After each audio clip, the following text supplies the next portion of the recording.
Hello everyone, this is Serious Trivia and welcome back to episode 2 of When Guan Yu joined Cao Cao. Last episode, we went over the dire circumstances that forced the embodiment of loyalty himself, Guan Yu, to surrender to Cao Cao. And in today's episode, we'll continue our story and look at Guan Yu's exploits as a general serving under Cao Cao. So following Cao Cao's successful campaign against Liu Bei, Cao Cao's army now marches back to the capital of Xuchang. On their march back, Cao Cao purposely assigns Guan Yu to the same room as Liu Bei's two wives in an attempt to wreck Guan Yu's relationship with Liu Bei. But Guan Yu chooses to rest outside by the door, where he stood with a candle in his hand from dusk till dawn every day of the march until they arrived back in Xuchang. Witnessing Guan Yu's honor firsthand, Cao Cao only becomes more enamored with Guan Yu, and once the army arrived back in Xuchang, Cao Cao gifts Guan Yu and Liu Bei's wife a large residence inside the city. Guan Yu then subdivides the residence into an inner courtyard where Liu Bei's wives would reside and an outer courtyard where he would reside. On their first day back to the capital, Cao Cao brings Guan Yu to court to meet the emperor himself, who grants Guan Yu the rank of Pianjiangjun, or assistant general. The following day, Cao Cao holds a feast to welcome Guan Yu and celebrate his new rank. As the guest of honor, Guan Yu sat at the head of the table as Cao Cao showered him with gifts of silk and gold and silverware. Guan Yu accepts these gifts, but presents them to Liu Bei's two wives instead upon returning to the residence. And from then on, Cao Cao would host a banquet for Guan Yu every 3 days and a big feast every 5 days. Knowing Guan Yu has wanted to divorce his wife on the ground of infertility, Cao Cao also gifts him with 10 beautiful servant girls. But everything Cao Cao gives Guan Yu was re-gifted to Liu Bei's wife instead. So Cao Cao decides to step up his gifting game. One day, Cao Cao notes to Guan Yu that his green battle robe is old and worn out, and presents him with a new tailor-made battle robe. Guan Yu once again politely accepts the gift, but as he tried on the new robe, he places the old robe back on top of the new robe. Seeing this, Cao Cao remarks to Guan Yu that how can he be so stingy? To which Guan Yu replies, "It's not that I'm stingy, but rather this old robe was a gift from Liu Bei. Wearing it and seeing it makes me feel closer to my brother, so I dare not forget him just because I've gotten a new one." Cao Cao sighs and is clearly not delighted by Guan Yu's answer. A few days later, Guan Yu was home when Liu Bei's wife broke down in tears. Lady Gan states that she had dreamed of Liu Bei sinking into the ground and fears that it was a sign hinting at his passing. Guan Yu calms them down by saying that the dream was probably just caused by how much they all miss Liu Bei, and tells them to not worry. But despite his calming words, Guan Yu cannot help but to shed tears alongside Lady Gan and Lady Mi. But as the three of them cry together, Cao Cao's messenger arrives to summon Guan Yu to attend yet another banquet. Upon arriving at the banquet, Cao Cao notices that Guan Yu has been crying and asks him about it. Guan Yu tells how Liu Bei's wife had a dream of Liu Bei's death and how it triggered a sense of sadness. So during the banquet, Cao Cao tries to change the topic multiple times and eventually asks Guan Yu if he knew how many strands does his beard has. Guan Yu replies that his beard has around a few hundred strands and that every fall he loses about 3 to 5 strands a month, and in the winter month he covers his beard in a cloth sheath to protect it from the elements. Hearing this, Cao Cao orders his tailors to quickly use the best silk on hand to make a beard sheath for Guan Yu. The very next day at court, Guan Yu arrives with his new beard sheath, which catches the eye of the young emperor. The emperor, who has never seen a beard sheath, asks Guan Yu about it, and Guan Yu answers that he has a long beard and that the prime minister Cao Cao has gifted him a silk sheath to protect it from the elements. The emperor then asks Guan Yu to show him his beard, and when unsheathed, one can see a flowing beard that goes well past Guan Yu's stomach. So the emperor proceeds to nickname Guan Yu as Mei Xu Gong, or the Duke of the Beautiful Beard. A few days later, after another feast at Cao Cao's residence, Guan Yu was just about to leave when Cao Cao remarks about Guan Yu's horse. Cao Cao asks, "Why is your steed so bone thin?" Guan Yu replies, "Well, my big frame is a burden for the poor beast, so after years of carrying me, it has become bone thin." Hearing this, Cao Cao mumbles to his stable master and orders them to bring out a new horse for Guan Yu. As the stable master returns, leading a mighty stallion with a body colored like red burning coal, Cao Cao asks Guan Yu if he recognizes his horse. Guan Yu replies, "This can't possibly be Lü Bu's red hair." Cao Cao laughs and responds, "Yes, it is, and now it's yours." Elated, Guan Yu bows down to express his gratitude to Cao Cao. Surprised, Cao Cao asks, "I have showered you with gifts since we have returned to the capital. Countless beautiful girls, gold, and expensive silk, but you have never once bowed down to me. What makes this horse so different?" Guan Yu replies, "The red hare is famous for its ability to traverse 1,000 kilometers in a day. With it as my steed, whenever I find out the whereabouts of Liu Bei, I can race to see him in just one day." Shocked by Guan Yu's answer, Cao Cao puts on a fake smile, but deep down, he is filled with regrets. That same night, Cao Cao summons Zhang Liao and asks him to pay Guan Yu a visit to find out why, despite everything he's doing to appease Guan Yu, all Guan Yu ever talks about is leaving. So Zhang Liao heads over to Guan Yu's residence and the two friends share a candid conversation. Guan Yu explains that he appreciates everything Cao Cao has done for him, but his heart is filled with Liu Bei. Nothing will ever change that. However, he's an honorable man, and he will repay Cao Cao in full before leaving. Zhang Liao then asks, "What if Liu Bei is dead? What will you do then?" Guan Yu firmly answers, "Then as our oath dictates, I shall follow him into the ground." Knowing there's no way he could convince Guan Yu, Zhang Liao takes his leave and reports back to Cao Cao. Cao Cao sighs and explains that while he admires Guan Yu's sense of fraternity and honor, it pains him to know that Guan Yu is destined to leave one day.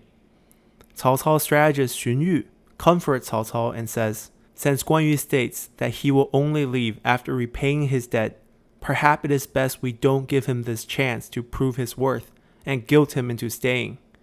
Cao Cao agrees, as this plan at least prevents Liu Bei from ever being able to use Guan Yu again against them in the future. Speaking of Liu Bei, while Guan Yu is being wined and dined by Cao Cao, Liu Bei is now part of Yuan Shao's court and shows visible signs of depression every day. One day at court, Yuan Shao asks Liu Bei why he looks so depressed. Liu Bei replies, "My two sworn brothers are both missing in action, and my wives have been taken by Cao Cao. As a member of the loyal household, not only am I not able to protect my country, I have even failed to protect my own family. How can I not be depressed?" Yuan Shao comforts Liu Bei and says, "I have intended to march against Cao Cao for a long time now, and with spring upon us, now is the perfect time to march towards Xuchang and end the reign of Cao Cao." Yuan Shao's strategist Tian Feng cuts in and says, "When Cao Cao marched against Liu Bei, Xuchang laid open for us to attack. But with Cao Cao now back in the capital, and the enemy's morale high off the victory against Liu Bei, we must wait for a more opportune moment." Yuan Shao ponders for a second, and asks Liu Bei again about his thoughts on the matter. Liu Bei replies, "Every second that Cao Cao rules in the name of the emperor is a moment of shame for the Han. As the Yuan clan are well-known servants to the Han, how can we stand idly by when the emperor and the people demand Cao Cao's head?" Yuan Shao nods and agrees, and decides to march for war. But Tian Feng is not about to give up, and cuts in again, pleading for patience. But Yuan Shao has heard enough and yells, "Strategists like you favor civics over military. If I listen to soft people like you, then the world will think us weak and unhonorable." Tian Feng fights back and yells, "If my lord does not listen to the wise words of your own strategists, then this campaign is doomed to fail." Now furious, Yuan Shao calls for Tian Feng's head, but Liu Bei and the court pleads for mercy. Yuan Shao instead jails Tianfeng and tells him to rot and wait for the news of their grand victory. For Yuan Shao to attack Cao Cao, their force must cross the Yellow River. So Yuan Shao sends out one of his best generals, Yan Liang, as the vanguard unit to cross the Yellow River and establish a beachhead at Baima. If we pull out the map again, we can find Baima right here. In the game, it's located close to the Dong commandery. So as Yan Liang marches towards Baima, the administrator of Dong, Liu Ting, sends a message to the court in Xuchang asking for aid. Cao Cao calls an emergency war meeting and decides to march out personally to face off with Yuan Shao's forces. Cao Cao gathered up his generals and 150,000 men and marches towards Baima. But he likes to leave Guan Yu behind in Xuchang because he does not want to give Guan Yu the chance to repay his debts on the battlefield. As Cao Cao's army marches towards Baima, they receive several more distress calls from the messengers from Liu Ting. So Cao Cao decides to pick out a light force of 50,000 men and race towards Baima himself. Upon arriving, Cao Cao is immediately challenged by Yan Liang's forces of 100,000 men. Cao Cao then summons his general Song Xian, who was a fierce general that used to serve under Lü Bu, and asks him if he thinks he can duel Yan Liang. Song Xian nods and rides out with a spear in hand to duel Yan Liang. Yan Liang lets out a roar and rides out to fight Song Xian. Within 3 exchanges, Yan Liang slashes his blade into the armor of Song Xian and slays him off his horse. The speed of Yan Liang's victory left Cao Cao in shock, but as Song Xian fell, General Wei Xu, who served alongside Song Xian since they were both serving under Lü Bu, stepped forth and asked for permission to ride out for a duel to avenge his fallen friend. Cao Cao agrees, and Wei Xu, holding his ji, rides out in front of Cao Cao's camp and start to curse at Yan Liang. Unmoved by the vulgar words thrown his way, Yan Liang casually rides out for another duel, and this time, it took just one exchange as Yan Liang's blade split Wei Xu's helmet and sliced his head right off. Now extremely worried about his army's morale, Cao Cao asks his generals who dares to ride out to face Yan Liang, and Xu Huang steps up to volunteer. As Xu Huang rode out, both armies stood to watch as Yan Liang and Xu Huang went at it. But by the 20th exchange, Xu Huang knew he was losing the duel, so he reined in his horse and fled back toward Cao Cao's camp. Delighted by his 3 victories, Yan Liang does not give chase and rides back to his own camp to celebrate the win, while Cao Cao's forces dug in, fortified their camp, and hunkered down as they waited for the remaining main army to reinforce them. That same night, strategist Chen Yu approaches the clearly distressed Cao Cao and says, "I know someone who can match Yan Liang's might." Cao Cao asks who, and Chen Yu replies, "Only Guan Yu can." Cao Cao shakes his head and says, "I know of Guan Yu's strength, but if we use him to beat Yan Liang, then he might think his debt is repaid and leave us for good." Chen Yu whispers back, "On the contrary, if Guan Yu helps us slay Yan Liang, then he might stay with us for good." Seeing Cao Cao's confusion, Chen Yu explains farther, "If Liu Bei survived that night, then the only place he can go is to Yuan Shao. So if we assume Liu Bei is alive, then we can use Guan Yu to not only kill Yan Liang, but also kill Liu Bei. Think about it. If Guan Yu, the sworn brother of Liu Bei, slays Yan Liang and words get back to Yuan Shao, then undoubtedly Liu Bei's loyalty will come into question, and there is a good chance that Yuan Shao would have Liu Bei killed. Then we just simply let Guan Yu know that it was Yuan Shao who executed Liu Bei. At that time, Guan Yu will definitely stay on our side to avenge his fallen brother." Elated at this plan, Cao Cao quickly sends out a messenger to summon Guan Yu from Xuchang. When Guan Yu finally arrives to camp a few days later, Cao Cao greets him and invites him to the command post to inspect Yan Liang's camp. As they looked into Yan Liang's camp, Cao Cao tells Guan Yu of the 2 generals who lost their life in the duel and laments at the strength of Yuan Shao's Hebei vanguard elite units. To which Guan Yu replies, "I see their men as nothing more than wild chicken and undomesticated dogs. Cao Cao then points out at the general in the golden armor and says that there is Yanliang. Look at how strong and fierce he is. To which Guan Yu replies, I see Yanliang as a piece of dead meat on the butcher's block, ready for chopping. Cao Cao laughs and warns Guan Yu to not take Yanliang lightly, but Guan Yu replies, please allow me to ride out and fetch his head for the prime minister. Zhang Liao cuts in and also warns Guan Yu to not take Yanliang lightly, but before he could finish his sentence, Guan Yu is ready mounted on his red hare with his green dragon crescent blade in hand and riding full speed out of Cao Cao's camp towards Yanliang's camp by himself. Catching Yanliang's men unprepared and in shock of this lone rider out of Cao Cao's camp, Guan Yu charged his way into Yanliang's camp like a wave crashing in. Guan Yu sliced through the vanguard units like a hot knife through butter as he went straight for Yanliang himself. Seeing this lone rider charging into camp, Yanliang was also in shock as he yelled out at the rider, asking him to identify himself. But Guan Yu paid no attention to Yanliang's words as the red hare carried him swiftly towards Yanliang. And before Yanliang could even raise his weapon to block, the green dragon crescent blade found its target and Yanliang was struck off his horse. Guan Yu then leaped off the red hare, cut off Yanliang's head, tied it back to red hare, and leaped back on and proceeded to fight his way out of camp. Meanwhile, Cao Cao, seeing Guan Yu has slayed Yanliang, threw his entire army at Yanliang's camp as Yanliang's army fell into disarray. Men trampled over one another as they ran back towards the crossing on the Yellow River. Guan Yu casually rode back to Cao Cao's camp and presented Yanliang's head to Cao Cao. Elated and in awe, Cao Cao lauded Guan Yu's inhuman feat. Guan Yu humbly replies, this is nothing. My sworn brother Zhang Fei can ride into an army of millions and fetch any head he wants with ease, just like taking an item out of one's own pocket.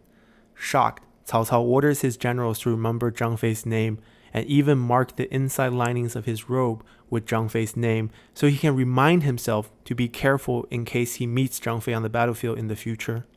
As Cao Cao celebrated Guan Yu's victory that night, Yanliang's fleeing men regrouped with Yuan Shao's main army. They told stories of a red-faced, long-bearded general riding into camp and killing Yanliang. Hearing this story, Yuan Shao and his generals all turned to look at Liu Bei, as everyone knew this was a description of Guan Yu. And just as Yuan Shao wanted to ask, Liu Bei says, since my defeat at Xuzhou, I have lost contact with my brother Guan Yu. There is a good chance he is long dead, and with so many people in the world who look similar, how can we be sure the general who killed Yanliang is Guan Yu himself? Yuan Shao ponders a bit and agrees, and proceeds to discuss plans to avenge Yanliang. As Yuan Shao's strategists bickered over the next step, Wen Chou stepped forth and says, Yanliang was like a brother to me. Now that Cao Cao has killed him, I cannot stand idly by. Please allow me to lead a force to avenge him. Yuan Shao agrees and orders Wen Chou to lead an army of 100,000 men to once again cross the Yellow River and retake the beachhead of Baima. As the order is issued, Liu Bei cuts in and asks to go with Wen Chou in order to find out personally if the red-faced, long-bearded general is indeed Guan Yu. Yuan Shao happily agrees, despite some minor complaints from Wen Chou himself. Now, Wen Chou is mainly complaining because he believes Liu Bei to be bad luck, because Liu Bei has done nothing but losing his entire life.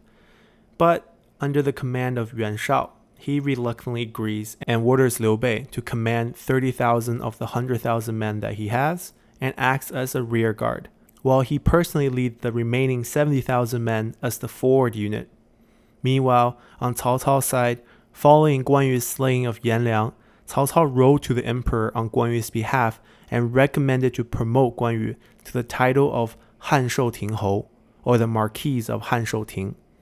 The court agrees, and a banner and seal with Guan Yu's new title were quickly made and rushed back to the battlefield.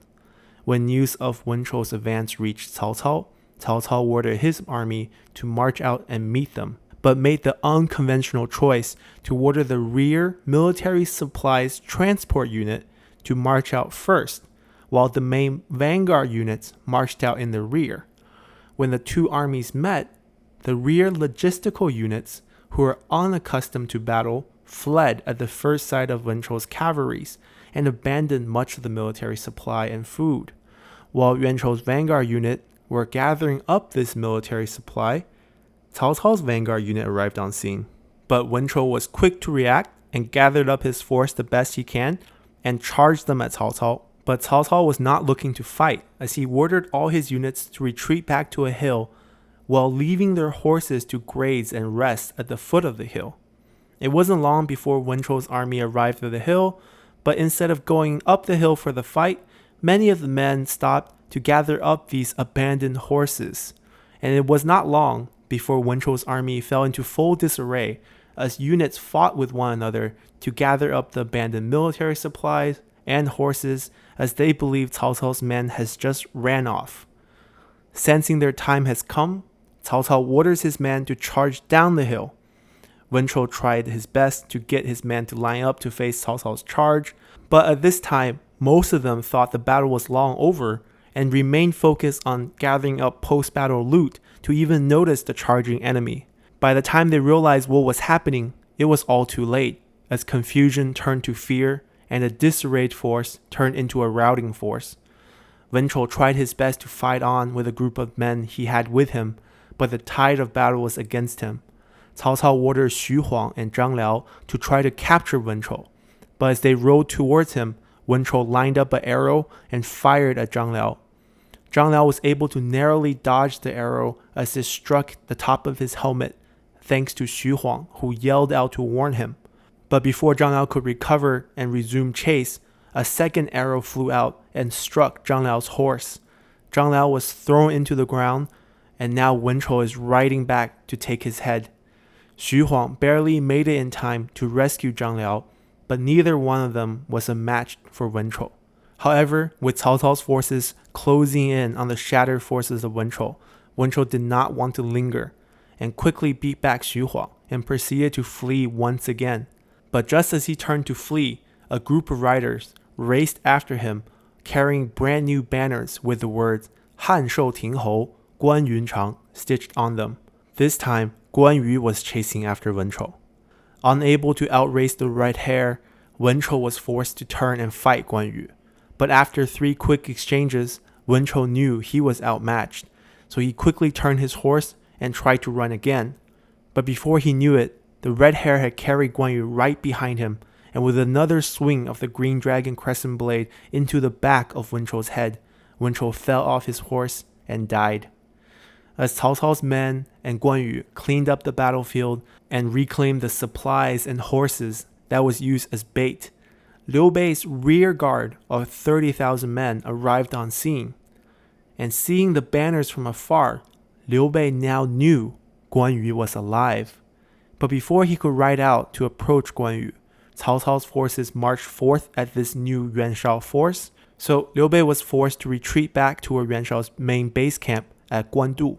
As Liu Bei arrived in camp, Yuan Shao's men tied him up and threw him into Yuan Shao's tent. Liu Bei looked up and saw strategist Guo Tu and Shen Pei speaking to Yuan Shao, as Yuan Shao turned toward him and says, "You big-eared traitor, you are clearly a spy for Cao Cao, and now your sworn brother has slayed another one of my top generals.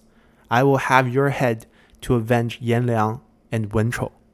To find out the fate of Liu Bei's head, come back next episode where we'll see how Liu Bei talks himself out of this one and how Guan Yu finally leaves Cao Cao.